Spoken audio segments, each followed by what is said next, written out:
بسم اللہ الرحمن الرحیم۔ محترم ناظرین السلام علیکم۔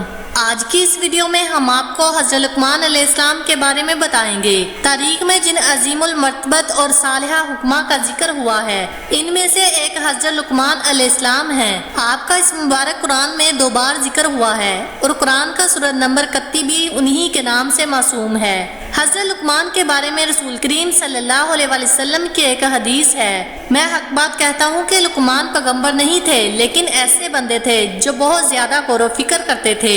وہ یقین و ایمان کے بلند درجہ پر فائز تھے۔ وہ اللہ کو دوست رکھتے تھے اور اللہ تعالیٰ بھی انہیں دوست رکھتا تھا، اور اللہ تعالیٰ نے انہیں حکمت جیسی نعمت سے نوازا تھا۔ حضرت لقمان ان افراد میں سے تھے جنہوں نے طویل عمر پائی۔ آپ کی عمر کے بارے میں 200 سے 560 اور 1000 سے 3500 سال تک کا لکھا گیا ہے۔ آپ کا سلسلہ نسب یوں بیان کیا جاتا ہے: لقمان بن انکا بن مزید بن سارون۔ آپ علیہ السلام کا لقب ابو السود تھا۔ بعض لوگ انہیں حضرت ایوب علیہ السلام کا بانجا یا ان کی خالہ کا بیٹا لکھتے ہیں، اور ان کا سلسلہ نسب ناہور بن طریق تک پہنچتا ہے، جو حضرت ابراہیم علیہ السلام کے بھائی تھے۔ وہ افریقہ کے دیہات نوبہ کے رہنے والے تھے، اس وجہ سے ان کا رنگ سیاہ، ہونٹ موٹے موٹے اور پاؤں چوڑے چوڑے تھے۔ وہ ایک عرصہ تک بنی اسرائیل کے ایک دولتمند شخص کین بن حسر کے غلام رہے، لیکن ان کی حکمت کی وجہ سے انہیں ان کے آقا نے آزاد کر دیا تھا۔ مشہور و معروف محدث مسعودی لکھتے ہیں کہ لقمان افریقہ کے ایک گاؤں نوبہ کے رہنے والے تھے، اور ان کے آقا کا نام کین بن حسر تھا۔ حضرت لقمان علیہ السلام حضرت داؤد علیہ السلام کی حکمت کے 10ویں سال دنیا میں تشریف لائے۔ وہ ایک عبد صالح تھے اور اللہ تعالیٰ نے انہیں حکمت کی نعمت سے نوازا۔ انہوں نے طویل عمر پائی اور دنیا کے مختلف حصوں میں زندگی گزاری۔ ان سے ہمیشہ حکمت و دانائی ظاہر ہوتی، اور وہ حضرت یونس علیہ السلام کے زمانے تک زندہ رہے۔ ایک حدیث میں آیا ہے کہ حضرت لقمان علیہ السلام نے اپنے بیٹے سے فرمایا: اے میرے بیٹے، میں نے 400 پیغمبروں کی خدمت کی ہے اور ان کے کلام سے 4 باتیں اخذ کی ہیں۔ جب تم نماز کی حالت میں ہو تو اپنے دل کی حفاظت کرو، جب تم دسترخوان پر بیٹھے ہو تو اپنے گلے کو محفوظ رکھو، یعنی حرام مال سے بچو، جب تم کسی دوسرے کے گھر جاؤ تو اپنی آنکھوں کو محفوظ رکھو، یعنی نامحرم پر نگاہ ڈالنے سے باز رہو، اور جب لوگوں کے درمیان جاؤ تو اپنی زبان کی حفاظت کرو۔ کہا جاتا ہے کہ حضرت لقمان علیہ السلام نے اپنی زندگی کا بیشتر حصہ مشرق و وسطی، خاص کر فلسطین اور بیت المقدس میں گزارا ہے، اور ان کی قبر فلسطین کی ایک بندرگاہ ایلا میں ہے۔ حضرت لقمان علیہ السلام، جو کہ ایک سیاہ فام افریقی اور بدصورت شخص تھا، حکمت کے بلند و بالا مقام پر فائز ہوئے تو یہ صرف اور صرف روح و نفس کی خوبصورتی اور دل کی پاکیزگی کی وجہ سے تھا۔ اس بنا پر روایت میں آیا ہے کہ کسی شخص نے حضرت لقمان علیہ السلام سے پوچھا: کیا تم ہمارے ساتھ بکریاں نہیں چرایا کرتے تھے؟ حضرت لقمان علیہ السلام نے کہا: ہاں ایسا ہی ہے۔ اس نے پوچھا: آپ یہ بتائیں کہ آپ کو علم و حکمت کہاں سے نصیب ہوئی؟ آپ تو کسی مدرسے میں نہیں پڑھے۔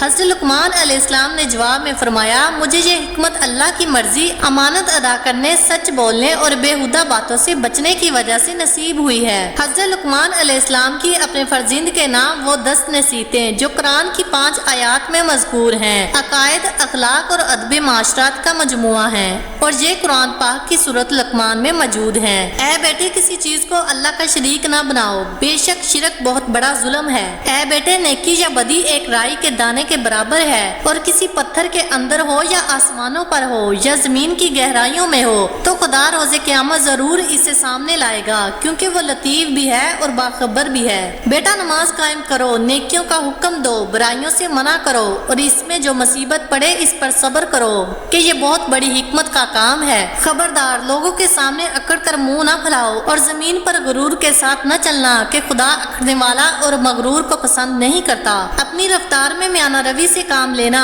اور اپنی آواز کو دھیمے رکھنا کہ سب سے بری آواز گدھے کی آواز ہے۔ رسول خدا صلی اللہ علیہ وآلہ وسلم سے معقول ہے کہ ایک دن جناب لقمان علیہ السلام دوپہر کے وقت آرام کی نیند سو رہے تھے کہ اچانک انہوں نے ایک آواز سنی: اے لقمان، کیا آپ یہ چاہتے ہیں کہ خداوند متعال آپ کو زمین پر اپنا خلیفہ اور نمائندہ قرار دے تاکہ آپ لوگوں کے درمیان حق کا فیصلہ کریں؟ جناب لقمان علیہ السلام نے جواب میں کہا: اگر میرا پروردگار مجھے اختیار اختیار دے تو میں راہ عافیت قبول کروں گا اور اس بڑے امتحان کے لیے تیار نہیں ہوں گا، لیکن اگر حکم ہو تو اسے دل و جان سے قبول کروں گا، کیونکہ میں جانتا ہوں کہ اگر تو میرے کندھوں پر ایسی ذمہ داری ڈالے گا تو ضرور میری مدد کرے گا اور مجھے لغزشوں سے محفوظ رکھے گا۔ فرشتوں نے کہا، اے لقمان، قضاوت کی ذمہ داریاں کیوں قبول نہیں کرتے ہو؟ جناب لقمان علیہ السلام نے کہا، کیونکہ لوگوں کے درمیان قضاوت کرنا سخت ترین منازل اور اہم ترین مراحل میں سے ہے، اور ہر طرف سے ظلم و ستم کی موجیں اس کی طرف متوجہ ہوتی ہیں۔ اگر اللہ تعالیٰ انسان کی حفاظت کرے تو وہ قابل نجات ہے، لیکن اگر وہ غلط راستے پر چل نکلے تو وہ ہلاکت کے راستے میں منحرف ہو جاتا ہے۔ جس شخص کا سر دنیا میں نیچے اور آخرت میں بلند ہو وہ اس سے کہیں بہتر ہے جس کا سر دنیا میں بلند اور آخرت میں نیچے ہو۔ جو شخص دنیا کو آخرت پر ترجیح دیتا ہے اسے دنیا بھی نہیں ملتی اور آخرت سے بھی ہاتھ دھو بیٹھتا ہے۔ فرشتے حضرت لقمان علیہ السلام کی اس خوبصورت منطق سے حیران رہ گئے۔ جناب لقمان اس گفتگو کے بعد گہری نیند سو گئے۔ اللہ تعالیٰ نے ان کے دل میں حکمت کا نور روشن کیا۔ جب وہ نیند سے بیدار ہوئے تو ان کی زبان پر حکمت جاری ہو گئی۔ انہوں نے اپنی سرشار حکمتوں کے ذریعے مشکلات کو حل کرنے کے لیے حضرت داؤد علیہ السلام کی مدد کی۔ حضرت داؤد علیہ السلام نے ان سے فرمایا، اے لقمان، آپ کو خوشخبری ہو کہ آپ کو حکمت عطا کی گئی ہے۔ اب ہم آپ کے لیے حضرت لقمان علیہ السلام کے چند واقعات اور داستانیں بیان کرتے ہیں جن میں ہم سب کے لیے سبق اور نصیحت ہے۔ ایک ہوس باز دولت مند شخص کسی چشمے کے کنارے بیٹھا ہوا جوا بازی میں مشغول تھا۔ اس نے مستی کی حالت میں یہ شرط باندھی کہ جو کوئی بھی ہار گیا وہ یا تو اس چشمے کا سارا پانی پیے گا یا اپنی بیوی اور اپنے مال و دولت جیتنے والے کے سپرد کر دے گا۔ خواہشات کا دل دادا دولت مند شخص بازی ہار گیا۔ جیتنے والے شخص نے اس مالدار شخص سے اس کی بیوی اور دولت حوالے کرنے کا مطالبہ کیا۔ وہ بہت بڑی مشکل میں پھنس چکا تھا۔ اس نے ایک دن کی مہلت مانگی اور جا کر جناب لقمان علیہ السلام سے درخواست کی کہ وہ اسے اس مشکل سے نجات دلائیں۔ حضرت لقمان علیہ السلام نے اس شخص سے کہا، میں ایک شرط پر تمہیں اس مشکل سے نجات دلاؤں گا۔ وہ شرط یہ ہے کہ آج کے بعد جوا نہیں کھیلو گے۔ اس مالدار شخص نے اس شخص سے کہا۔ اس مالدار شخص نے حضرت لقمان علیہ السلام کی شرط قبول کر لی۔ جناب لقمان علیہ السلام نے اسے کہا، جس وقت وہ جیتنے والا شخص تمہارے پاس آ کر چشمے کا سارا پانی پینے یا ساری دولت اور بیوی حوالے کرنے کا مطالبہ کرے تو اسے یوں کہو، اگر تمہاری مراد وہ پانی ہے جو کل اس ندی میں تھا تو اسے لے آؤ تاکہ میں پیوں، اور اگر مراد وہ پانی ہے جو اس وقت موجود ہے تو تم چشمے کا منہ بند کر دو تاکہ بچا ہوا باقی پانی پی سکوں، اور اگر تمہاری مراد وہ پانی ہے جو آئندہ اس ندی میں جاری ہوگا تو وہ ابھی تک آیا نہیں ہے، لہذا صبر سے کام لو۔ اس دولت مند شخص نے جوا جیتنے والے شخص کے سامنے یہی مطالبات رکھے تو اس کے پاس کوئی چارہ نہ رہا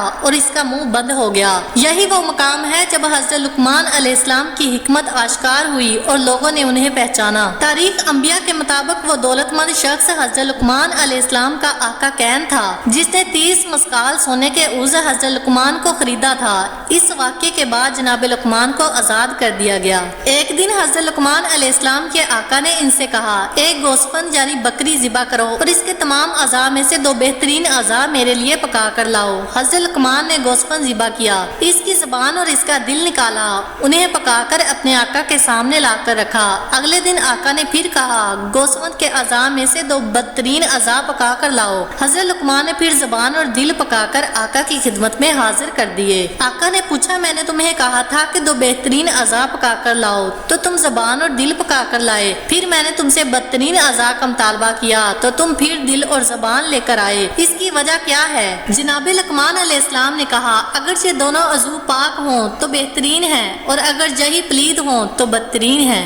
ایک دن جناب لقمان کا آقا بیت الخلاء میں گیا، اسے گئے ہوئے کافی وقت گزر چکا تھا۔ جناب لقمان نے بلند آواز سے کہا، بیت الخلاء میں زیادہ دیر بیٹھنا درد جگر اور بواسیر ہونے کا سبب بنتا ہے، نیز بیت الخلاء کی آلودہ حرارت مغز میں جذب ہونے کا موجب بنتی ہے، لہذا اعتدال کی حد تک بیٹھو اور اٹھ کر باہر آ جاؤ۔ اس کے بعد دوسروں کو سمجھانے کے لیے یہی بات بیت الخلاء کے دروازوں پر لکھ دی گئی۔ حضرت لقمان علیہ السلام کے آقا کے بہت زیادہ باغات اور غلام تھے، جناب لقمان بھی ان غلاموں میں شامل تھے۔ ان کا آقا جو کہ ظاہر بین تھا، سفید رنگ اور خوبصورت غلاموں کو باغات میں پھل وغیرہ توڑنے کے لیے بھیجتا، لیکن جناب لقمان کو سخت اور پست کاموں مثلاً جوتے وغیرہ دینے میں لگا دیتا۔ یوں وہ حضرت لقمان علیہ السلام کی توہین کرتا، حالانکہ وہ سیرت و کردار اور معرفت میں تمام غلاموں پر فوقیت رکھتے تھے۔ جناب لقمان کے آقا کی غلط غلط روش اس بات کا موجب بنی کہ اس کے غلام بھی حضرت لقمان کو حقیر سمجھنے لگے اور ان کی قدر و قیمت کے قائل نہ تھے، بلکہ بعض اوقات انہیں اذیت و آزار پہنچاتے۔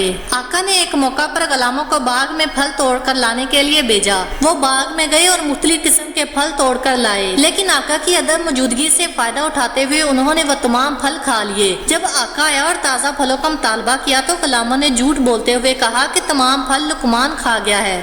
آقا نے جب یہ بات سنی تو وہ جناب لقمان علیہ السلام کے بارے میں بدظن ہو گیا۔ حضرت لقمان سمجھ گئے کہ ان کے آقا کی بدظنی اور ناراضگی کا سبب غلاموں کی اس تہمت کا اثر ہے۔ وہ اپنے آقا کے پاس گئے اور اسے یہ تجویز دیتے ہوئے کہا، آئیے اور ہم سب غلاموں کا امتحان لیں تاکہ آپ کو ہمارے درمیان اچھے اور برے کا علم ہو سکے۔ اس نے پوچھا، میں تم لوگوں کا کیسے امتحان لوں؟ حضرت لقمان نے کہا، ہم سب کو کافی مقدار میں گرم پانی دیں اور ہمیں اسے پینے پر مجبور کریں، اس کے بعد آپ گھوڑے پر سوار ہو جائیں اور اپنا گھوڑا بیابان میں دوڑائیں، جبکہ سب غلاموں کو اپنے پیچھے پیدل دوڑنے کا حکم دیں۔ ایسا کرنے سے آپ کو یہ راز معلوم ہو جائے گا کہ وہ پھل میں نے کھائے ہیں یا ان لوگوں نے۔ آقا نے اس طرح امتحان لیا۔ حضرت لقمان اور دوسرے تمام غلاموں کو گرم پانی پینے پر مجبور کیا، پھر وہ خود گھوڑے پر چڑھ بیٹھا اور سب سے کہا، میرے پیچھے پیچھے دوڑو۔ وہ سب آقا کے پیچھے دوڑنے لگے۔ زیادہ دیر نہ گزری کہ جن غلاموں نے پھل کھائے تھے، دوڑنے کی وجہ سے ان کی حالت دگدگو ہو گئی۔ ان لوگوں نے جو پھل وغیرہ کھائے تھے انہیں کہہ کر دیا۔ یوں آقا سمجھ گیا کہ پھل لقمان نے نہیں بلکہ دوسرے غلاموں نے کھائے ہیں اور لقمان پر تہمت لگائی ہے۔ بس جناب لقمان اپنے آقا کے سامنے سرخرو ہو گئے اور دوسرے غلاموں کو شرمندگی کا سامنا کرنا پڑا۔ حضرت لقمان علیہ السلام ایک مدت تک کسی دوسرے شخص کے غلام تھے۔ اس کے کئی اور بھی غلام تھے، لیکن وہ اپنے تمام غلاموں میں سے حضرت لقمان سے بہت زیادہ محبت کرتا تھا، یہاں تک کہ وہ جب بھی غذا کھانا چاہتا تو پہلے اپنے غذا حضرت لقمان علیہ السلام کے پاس لاتا تاکہ وہ کھائیں۔ جب وہ کھانا کھا لیتے تو ان کا بچا ہوا کھانا بطور تبرک بڑے شوق سے تناول کرتا۔ ایک دن کوئی شخص حضرت لقمان علیہ السلام کے آقا کے لیے خربوزہ بطور ہدیہ لایا۔ آقا نے حضرت لقمان کے سامنے خربوزے کو چیر کر اس کے ٹکڑے کیے اور لقمان کو دیے۔ جناب لقمان اپنے آقا سے خربوزے کی پھانکیں لے کر کھاتے رہے اور یہ ظاہر کرتے رہے کہ وہ بڑا میٹھا ہے اور بڑے مزے سے کھا رہے ہیں۔ جب آقا نے دیکھا کہ لقمان بڑے شوق و ذوق سے کھا رہے ہیں تو اس نے ایک پھانک کے علاوہ تمام خربوزہ لقمان کو دے دیا، جو انہوں نے کھا لیا اور ایک پھانک اپنے لیے رکھ لی۔ جب آقا نے وہ بچی ہوئی خربوزے کی پھانک منہ میں ڈالی تو معلوم ہوا کہ وہ خربوزہ تو زہر کی مانند کڑوا ہے۔ اس کی کڑواہٹ سے زبان پر ابالے بن گئے، گلا جلنے لگا اور اس کی حالت غیر ہو گئی۔ آقا نے جناب لقمان سے کہا، آپ نے یہ اتنی کڑوی پھانکیں کیسے کھائی؟ آپ نے انہیں کھانے سے ہاتھ کیوں نہیں کھینچا؟ جناب لقمان نے جواب میں کہا، آپ نے سال ہر سال سے مجھے میٹھی مزیدار اور پسندیدہ غذائیں کھلائی ہیں، اب جبکہ ایک بار کوئی کڑوی چیز آ گئی ہے تو کیا یہ مناسب ہے کہ میں اسے نہ کھاتا اور اس پر اعتراض کرتا اور نمک حرام ہو جاتا؟ بلکہ حق شناسی اور شکر گزاری کا تقاضا یہی ہے کہ میں خاموش رہتا۔ بس اے خدا کے بندے، تم خدا کی نعمتوں میں غرق ہو۔ جب بھی زندگی میں تھوڑی دیر کے لیے کوئی تلخی اور مشکل آ جائے تو ناشکری مت کرو۔ ایک دفعہ حضرت لقمان علیہ السلام نے اپنے بیٹے کو یوں نصیحت فرمائی، اے میرے بیٹے، واضح رہے کہ حضرت لقمان علیہ السلام کی بہت زیادہ اولاد تھی، لیکن وہ اپنی بات کا آغاز یا بنی اے میرے بیٹے کہہ کر کرتے تھے، جس سے لگتا ہے کہ ان کا شاید ایک ہی بیٹا تھا۔ تاریخ نے اس بیٹے کا نام باران لکھا ہے، لیکن ان کا خطاب تمام اولاد سے ہوتا تھا۔ البتہ یہ تجربہ کار خطبہ کا طریقہ کار ہے کہ وہ بڑوں کو مخاطب کر کے چھوٹوں کی توجہ اپنی طرف مبذول کراتے ہیں اور انہیں وعظ نصیحت کرتے ہیں۔ چنانچہ آپ نے اپنے بیٹے سے کہا، اے میرے بیٹے، اپنے دل کو لوگوں کی خوشنودی اور ان کی تعریف و تنقید سے وابستہ مت کرو، کیونکہ ایسی کوئی چیز کوشش کے باوجود انسان کے ہاتھ میں نہیں آتی۔ بیٹے نے کہا، میں چاہتا ہوں کہ اس بارے میں کوئی عملی نمونہ دیکھوں تاکہ موضوع کو بہتر طور پر سمجھ سکوں۔ حضرت لقمان نے فرمایا، اٹھو اور گھر سے باہر چلو تاکہ میں تمہیں موضوع سمجھا سکوں۔ حضرت لقمان علیہ السلام اور ان کا بیٹا گھر سے نکلے۔ ان کے پاس ایک گدھا بھی تھا۔ جناب لقمان اس پر سوار ہوئے اور بیٹا پیدل ان کے پیچھے چلنے لگا۔ وہ چلتے چلتے ایک گروہ کے پاس پہنچے۔ ان لوگوں نے جب یہ منظر دیکھا تو کہا، اس بوڑھے کو دیکھو، کتنا سنگ دل ہے کہ خود تو گدھے پر سوار ہے لیکن اس کا بیٹا پیچھے پیچھے پیدل آ رہا ہے۔ سچ بات ہے کہ یہ کتنا غلط کام ہے۔ حضرت لقمان نے اپنے بیٹے سے کہا، کیا تم نے ان کی باتیں سنی ہیں؟ بیٹے نے کہا، ہاں۔ حضرت لقمان نے کہا، اب میں پیدل چلتا ہوں اور تم گدھے پر سوار ہو جاؤ۔ چنانچہ حضرت لقمان پیدل اور روانہ ہوئے اور بیٹا سوار ہو گیا۔ چلتے چلتے ان کی ملاقات ایک اور گروہ سے ہوئی۔ اس گروہ نے جب یہ منظر دیکھا دیکھا تو کہا یہ دونوں باپ بیٹا کتنے برے لوگ ہیں۔ باپ اس لحاظ سے برا ہے کہ اس نے اپنے بیٹے کی صحیح تربیت نہیں کی، اور بیٹا اس لحاظ سے برا ہے کہ اسے اپنے باپ پر رحم نہیں آیا اور وہ اپنے بوڑھے باپ کو پیدل چلنے دے رہا ہے۔ باپ کا حق ہے کہ اس کا احترام کیا جائے اور وہ گدھے پر سوار ہو۔ حضرت لقمان نے اپنے بیٹے سے کہا کیا آپ نے ان کی باتیں سنی ہیں؟ بیٹے نے کہا جی ہاں۔ حضرت لقمان نے فرمایا اب دونوں سوار ہو جاتے ہیں۔ وہ دونوں گدھے پر سوار ہوئے اور آگے بڑھ گئے۔ چلتے چلتے ایک گروہ کے پاس پہنچے۔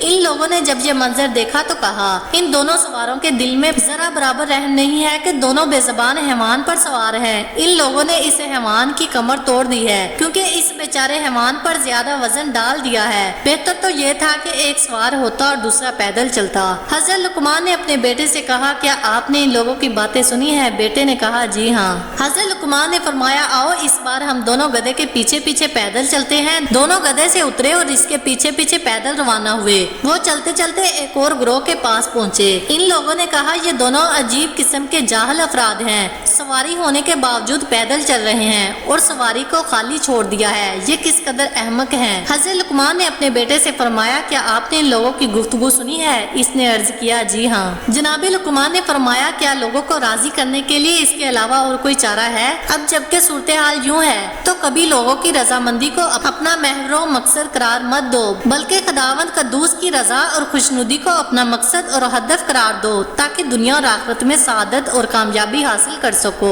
روایت میں ہے کہ ایک دن حضرت لقمان علیہ السلام نے اپنے بیٹے کو 3 نصیحتیں کرتے ہوئے کہا اے بیٹا ان 3 نصیحتوں کو اپنے حافظے میں محفوظ کر لو اور ان پر عمل کرو۔ اپنا راز اپنی بیوی کو مت بتاؤ، حکمرانوں کی دفتریوں سے دوستی مت کرو، نئے اور کم ظرف دولت مند سے قرض نہ لو۔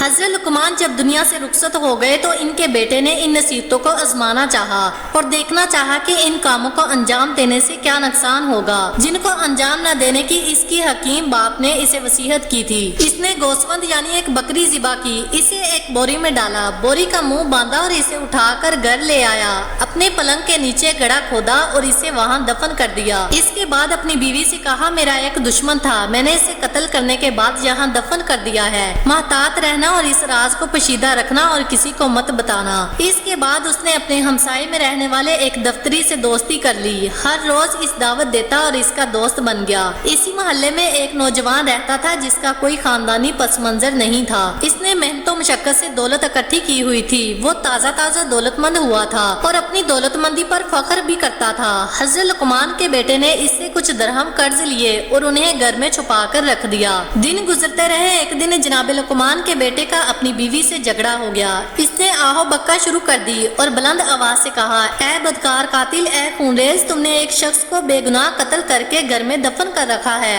اور اب مجھے بھی قتل کرنا چاہتے ہو۔ اس کی آواز ہمسائے میں رہنے والے اس حکومتی دفتری کے کانوں میں پڑی جو لقمان کے بیٹے کا دوست بنا ہوا تھا۔ وہ فوراً بادشاہ کے پاس گیا اور ساری داستان اس کے گوش گزر کی۔ بادشاہ نے حکم دیا کہ کوئی شخص اس قاتل کو حاضر کرے۔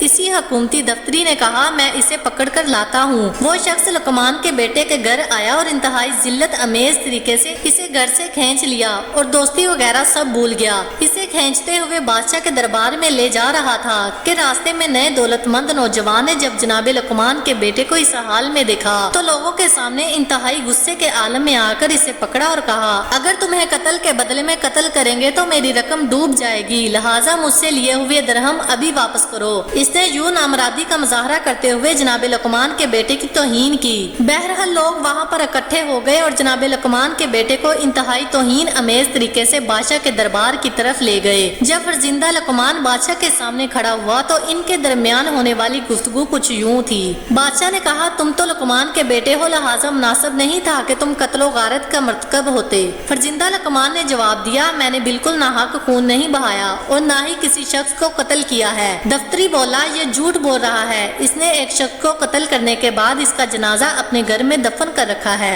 فرزندہ لقمان نے کہا میں بادشاہ سے کہتا ہوں کہ حکم دے کہ یہ لوگ اس مقتول کو حاضر کریں جس جگہ پر دفن کیا ہے۔ بادشاہ نے حکم دیا کہ اس جنازے کو حاضر کیا جائے۔ حکومتی کراندے جناب لقمان کے بیٹے کے گھر گئے، اس کی بیوی نے دفن کی جگہ کی نشاندہی کی، ان لوگوں نے وہاں سے کھدائی کی، وہاں سے ایک بوری نکالی اور بند بوری بادشاہ کے سامنے لے آئے۔ جب ان لوگوں نے بوری کا منہ کھولا تو کیا دیکھتے ہیں کہ وہ تو ایک گوسفند یعنی بکری کی لاش ہے جسے ذبح کیا ہوا ہے۔ حاضرین یہ ماجرا دیکھ کر حیران و پریشان پریشان ہو گئے۔ بادشاہ نے کہا اے فرزندہ لقمان، تم نے گوسفند کو ذبح کرنے کے بعد کیوں دفن کیا؟ اس کی وجہ ہمارے سامنے بیان کرو۔ فرزند لقمان نے کہا میرے والد نے مجھے یوں وصیت کی تھی کہ اپنا بید اپنی بیوی سے مت کہو، حکومتی دفتری کو اپنا دوست مت بناؤ اور تازہ دولت مند سے قرض مت لو۔ میں نے اپنے والد بزرگوار کی ان وصیتوں کو آزمانا چاہا۔ انہیں آزمانے کے بعد میرے اوپر واضح ہو گیا ہے کہ ان کی بات سچائی پر مبنی ہے۔ جو کوئی بھی اس نصیحت کو سن رہا ہے اس کے لیے بہتر ہے کہ اپنا راز اپنی بیوی سے نہ کہے، تازہ دولت مند سے کبھی قرض نہ لے اور حکومتی دفتری سے بالکل دوستی نہ کرے۔ اپنے دل کو احمقوں کی دوستی سے پاک و صاف رکھے تاکہ دنیا اور آخرت کی خوشنودی حاصل کر سکے۔ اور آخر میں حضرت لقمان کی اپنے بیٹے کو کی گئی چند اور نصیحتیں جو یقیناً ہمارے کام آنے والی ہیں۔ بیٹا، دنیا پر بھروسہ مت کرو کیونکہ گناہ اور شیطان اس میں ہے۔ دنیا کو اپنے لیے جیل بناؤ تاکہ آخرت تمہارے لیے جنت قرار پائے۔ اے بیٹے، تم پہاڑ کو اپنی جگہ سے نہیں ہلا سکتے اور ایسا کام تمہارے دم میں لگایا بھی نہیں جائے گا۔ بس بلا اور مشکل کو اپنے کاندھوں پر مت اٹھاؤ اور اپنے آپ کو اپنے ہاتھوں سے ہلاک مت کرو۔ بادشاہوں کے ہمسائے مت بننا، وہ تمہیں ہلاک کر دیں گے۔ ان کی اطاعت اور پیروی مت کرنا ورنہ کافر ہو جاؤ گے۔ کمزوروں اور حاجت مندوں کی ہمشینی اختیار کرو اور ان کے ہمراز بنو۔ اے بیٹے، خدا کی بارگاہ میں یہ عرض کرنے والا کہ اے اللہ مجھے معاف کر دے، اس سے کوئی بخشا نہیں جائے گا کیونکہ انسان عمل اور اطاعت الہی کے بنا پر بخشا جائے گا۔ اے میرے بیٹے، پہلے ہمسائے کو دیکھو بعد میں گھر لو، پہلے ہم سفر کو دیکھو بعد میں سفر پر جاؤ۔ اے بیٹے، نا اہل کی ہمشینی سے تنہائی بہتر ہے، صالحہ ہمشین تنہائی سے بہتر ہے۔ وزنی پتھر اور لوہے کو اٹھانا برے ہمنشین سے بہتر ہے۔ اے بیٹے، جو کوئی بھی زبان پر قابو نہیں رکھتا وہ پیشمان ہوتا ہے۔ بزرگوں سے مشورہ کرو اور چھوٹوں کے ساتھ مشورہ کرنے سے شرم مت کرو۔ فاسقوں کی ہمشینی اور محفل سے پرہیز کرو کیونکہ وہ ایسے ہوتے ہیں کہ اگر تمہارے پاس کوئی چیز پائیں گے تو اسے کھا جائیں گے ورنہ تجھے ذلیل اور رسوا کریں گے۔ ان کے ساتھ دوستی انتہائی تھوڑی اور ناپائیدار ہوتی ہے۔ اے بیٹے، اگر تمہیں روزہ قیامت کے بارے میں شک ہے تو نیند سے بیدار ہونے کو اپنے آپ سے دور رکھو جبکہ تمہارے اندر اتنی قوت و طاقت نہیں ہے۔ اور اگر تم ان دونوں کے بارے میں غور و فکر کرو گے تو سمجھ جاؤ گے کہ تمہاری جان کسی اور کے قبضے میں ہے، کیونکہ نیند موت ہے اور نیند کے بعد بیدار ہونا موت کے بعد قیامت برپا ہونے کی مانند ہے۔ اے بیٹے، میں نے 7000 حکمتیں سیکھی ہیں، ان میں سے صرف 4 کو یاد کر لو اور ان پر عمل کرو اور میرے ساتھ جنت میں چلو۔ اپنی کشتی کو مضبوط بناؤ کیونکہ زندگی کا سمندر بہت گہرا ہے۔ گناہوں کا بوجھ ہلکا کرو کیونکہ گزرگاہ انتہائی مشکل اور دشوار گزار ہے۔ سفر آخرت کے لیے کافی مقدار میں زیادہ راہ مہیا کرو کیونکہ یہ سفر بہت لمبا ہے۔ اپنا عمل خلوص سے انجام دو کیونکہ اعمال کی جانچ پرکھ کرنے والا بہت تیز بین اور صاحب بصیرت ہے۔ پھر فرمایا تمہاری جوانی کے بارے میں سوال ہوگا کہ تم نے اپنی عمر کس راہ میں ختم کی، تم نے مال کس راستے سے اکٹھا کیا اور اس مال کو کس راستے میں خرچ کیا۔ اس سوالات کے جوابات دینے کے لیے تیار رہو۔ دنیا میں تمہارے ہاتھ سے جو کچھ نکل جائے اس پر افسوس مت کرو کیونکہ دنیا کو دوام نہیں اور یہ بلاؤں سے محفوظ بھی نہیں۔ بس تیار اور ہوشیار رہو اور اپنے کاموں کو سنجیدگی سے لیتے رہو۔ اپنے دل سے غفلت کا پردہ دور کر دو، اللہ کے احسان و کرم کی طرف متوجہ ہو اور اس میں شکر ادا کرو۔ ہمیشہ اپنے دل میں توبہ کی تجدید کرتے رہو اور موت کے آنے سے پہلے فرصت سے فائدہ اٹھاؤ۔ کسی شخص نے حضرت لقمان سے پوچھا کون سا انسان بدترین ہے؟ حضرت لقمان نے فرمایا وہ شخص بدترین ہے جسے اس بات کی پرواہ نہ ہو کہ لوگ اسے بدکردار سمجھیں گے۔ کسی شخص نے جناب لقمان علیہ السلام سے کہا تم کس قدر بدصورت ہو؟ جناب لقمان نے جواب میں فرمایا تم میری شکل و صورت کے عیب نکال رہے ہو یا میری شکل و صورت کے نقش بنانے والے اللہ کے۔ اللہ تعالیٰ ہمیں اپنے بتائے ہوئے راستے پر چلنے اور برائیوں سے بچنے کی توفیق عطا فرمائے۔ آخر میں دعا ہے کہ اللہ تعالیٰ ہمیں اپنے راستے پر چلنے اور برائیوں سے بچنے کی توفیق عطا فرمائے، آمین۔ امید کرتی ہوں کہ آپ کو آج کی یہ ویڈیو اچھی لگی ہوگی۔ اگر آپ کو ہماری یہ ویڈیو اچھی لگی ہے تو ویڈیو کو لائک کریں